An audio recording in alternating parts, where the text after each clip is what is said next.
Hello friends, தினம் இன்றைய எபிசோடில் என்ன நடக்கலாம் அப்படிங்கிறத பற்றி பார்க்கலாம். இன்றைக்கான எபிசோட் இன்ட்ரெஸ்டிங்கான எபிசோட் அப்படின்னே சொல்லலாம். கதிரும் அவங்க ஃப்ரெண்டு டக்ளஸும் ரோட்டு ஓரமாக பைக்கு பஞ்சர் ஆகிடுச்சு, நம்ம சீக்கிரமாக போகணும் அப்படிங்கிற மாதிரி பேசிக்கிட்டு இருக்காங்க. அந்த வழியாக தனம் வராங்க. என்னாச்சு ஏதுன்னு சொல்லி கேட்குறாங்க. இப்போ கதிர் வந்து அவசரமாக ஒரு இடத்துக்கு போகணும், ஆர்டர் விஷயமாக கொட்டேஷன் கொடுக்கணும்னு சொல்கிறாங்க. இப்போ தனம் வாங்க நம்ம ஆட்டோவில் போகலான்னு சொல்கிறாங்க.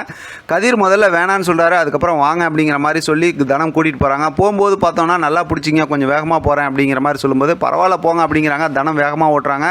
இப்போ கதிர் அவங்க ஃப்ரெண்டு டக்ளஸும் பின்னாடி உட்காந்துட்டு ஆவுன்னு சத்தம் போட்டுருக்காங்க. ஒரு மாதிரி ஃபன் கலாட்டாவாக இருக்குது. இப்போ அந்த இடத்துல போய் கரெக்டாக இறக்கி விட்டுறாங்க தனம்.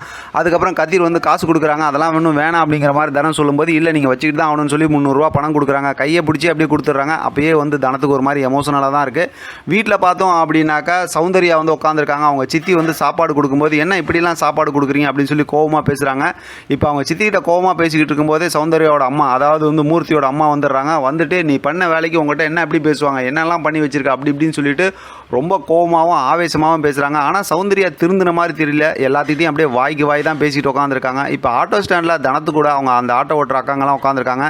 எல்லாரும் ஒவ்வொருத்தரும் அவங்களுடைய பண கஷ்டத்தை பற்றி சொல்கிறாங்க. நம்ம ஏன் வட்டிக்கெலாம் பணம் வாங்கணும், நம்ம ஒரு ஐடியா பண்ணலாம். டெய்லி 200 பணம் போட்டோம் அப்படின்னா மாதம் 30,000 அந்த மாதிரி கிட்டத்தட்ட வந்துடும். 3 மாதத்தில் 1 லட்ச ரூபா வந்துடும். நமக்குள்ளார யாருக்கு தேவை இருக்கோ அவங்களுக்கு கொடுத்து உதவி செஞ்சுக்கலாம் அப்படிங்கிற மாதிரி ஒரு ஐடியாவை தனம் சொல்கிறாங்க. இது ரொம்ப நல்ல ஐடியான்னு சொல்லிட்டு மாரியக்கா இருக்காங்களா, ரோபோ சங்கரோட ஒய்ஃப் இருக்காங்களா, அவங்க வந்து சரின்னு சொல்கிறாங்க. ஆனால் இது வந்து இன்னும் 3 மாதம் கழிச்சு தானே நடக்கும். இப்போ இருக்க பிரச்சனை என்ன பண்ணுறது அப்படிங்கும்போது இப்போதைக்கு யார்கிட்ட எவ்வளோ பணம் இருக்குன்னு சொல்லி பார்க்குறாங்க. எல்லாம் கிட்டத்தட்ட ஒரு 45,000 பக்கமாக பணம் ரெடி பண்ணுறாங்க. இதே இப்போ ஒருத்தவங்க எடுத்துக்கலாம் அப்படிங்கும்போது இப்போ தனத்துக்கு ஒரு 11,000 ரூபா தேவை இருக்குல்ல அந்த இஎம்ஐ கட்டுறதுக்கு. அதனால் அந்த பணத்தை எடுத்துகிட்டு மிச்சம் 2 பக்கத்தில் இருக்கவங்கள்ட்ட ஷேர் பண்ணி கொடுத்துட்றாங்க.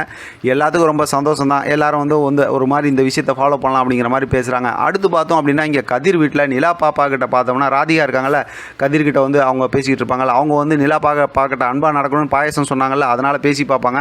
ஆனால் நிலா பாப்பா தான் செம்ம க்யூட் ஆச்சு இல்லை, அதெல்லாம் முடியாது, அம்மாலாம் உன்னை கூப்பிட முடியாது அப்படிங்கிற மாதிரி சொல்லி விட்ருவாங்க. சொல்லிவிட்டு எந்திரிச்சு அங்கேருந்து போயிடுவாங்க. அடுத்து பார்த்தோம் அப்படின்னா மறுபடியும் இங்கே சௌந்தர்யா கிட்ட பார்த்தோம் அப்படின்னாக்கா சாலினி இருக்காங்களா, அவங்க உட்காந்து அட்வைஸ் பண்ணி பேசிக்கிட்டு இந்த விஷயம்லாம் இருப்பாங்க. செம்ம கோவத்தில் சௌந்தர்யா பேசி விட்ருவாங்க.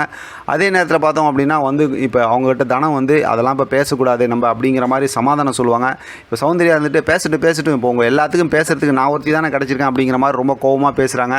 அடுத்து பார்த்தோம் அப்படின்னா இப்போ சாலினி வந்து தனத்துக்கிட்ட அந்த பணம் ரெடி பண்ணிட்டீங்களா அப்படின்னு கேட்கும்போது அப்படியே பார்த்துட்டு நின்றுட்டு இருக்காங்க. அதோட இன்றைக்கான எபிசோட் முடிச்சிருக்காங்க. நாளைக்கான எபிசோட் ஸ்டார்டிங்லேயே சிரிச்சுக்கிட்டே அந்த பணம் கட்டியாச்சு அப்படிங்கிற மாதிரி சொல்ல போகிறாங்கன்னு நினைக்கிறேன். பார்க்கலாம் அடுத்து ப்ரோமோ என்ன வருதுன்னு. இதை பற்றின உங்களோட கருத்து கமெண்ட் பாக்ஸில் தெரியப்படுத்துங்க. தொடர்ந்து ஆதரவு கொடுங்க. தேங்க்யூ ஃபார் வாட்சிங்.